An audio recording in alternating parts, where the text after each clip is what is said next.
Sa harap ng pakikiisa ng libu-libong mga deboto, mahigpit na ipinatupad ang health protocol sa First Friday Mass sa Quiapo Church. Pero hindi lamang yan ang hinigpitan kundi maging ang seguridad. Sa katunayan, isang lalaki ang naaresto matapos mag-bomb joke. Si Noel Talakay sa sentro ng Balita Live. Audrey, muntik na magkagulo ang mga deboto dito sa Quiapo Church kaninang umaga dahil nga sa bomb joke.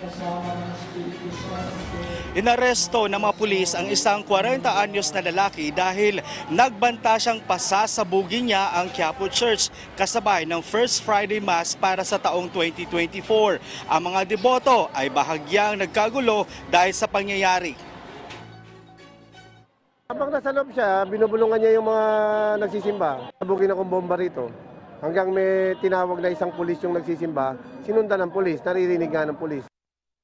Pero nung hawak na ito ng pulis, dumaing ito ng masakit ang dibdib. Kaya agad itong isinugod sa ospital, pero ayon sa pulisya, Sinasabi niya kanina, naninigip. Ngayon, nalaman natin na wala naman pala.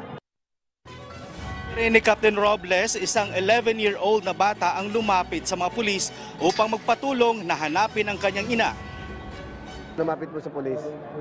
Tapos sinabi niya nawawala yung nanay niya. Kaya ngayon hinahanap natin yung nanay.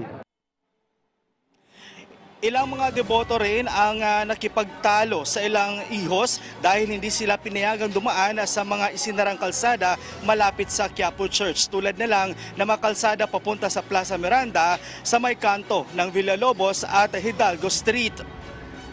Kayo ang hindi deboto! Hindi kayo marunong umunawa! Marami pa rin ang mga nagtitinda dito na malapit na sa simbahan tulad na lang ng mga nagtitinda ng mga kandila. Dahil patuloy ang pagdagsa ng mga deboto ngayong unang Biyernes ng 2024 para dumalo sa misa para sa Black Nazarene dito sa Quiapo Church na mahagi rin ng face mask na N95 ang mga pulis at mga ihos sa mga deboto para matiyak na hindi kakalat ang COVID-19 at iba pang sakit. Ipinapatupad na rin ang social distancing sa loob ng simbahan at sa may Plaza Miranda.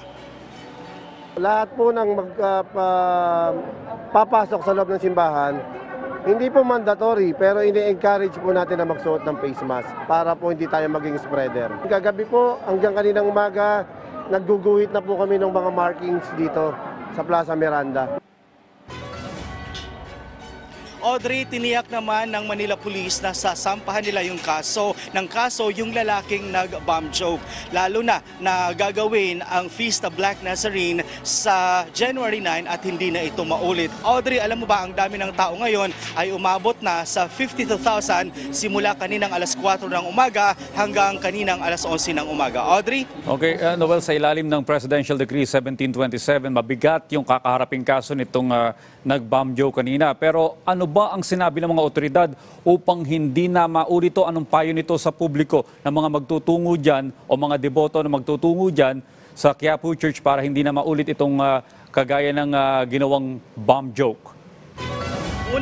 Audrey, una pinapayo nila sa mga pupunta dito ng mga deboto at mga tao na sisimba dito, lalong-lalo na sa January 9 na huwag na mag-bomb joke dahil nga matindi ang kaso na kanilang kakaharapin at talagang siseryosohin ito ng mga pulis dito sa Metro Manila para na hindi na magkagulo pa o mangyari pa ang ganitong sitwasyon. At mas papaigtingin pa nila, Audrey, ang pagbabantay dito at may patupad na maging maayos ang pagdiriwang ng Feast of Black Nazarene sa January 9 at magpapakalat nga sila ng hanggang 15,000 na mga pulis. Audrey?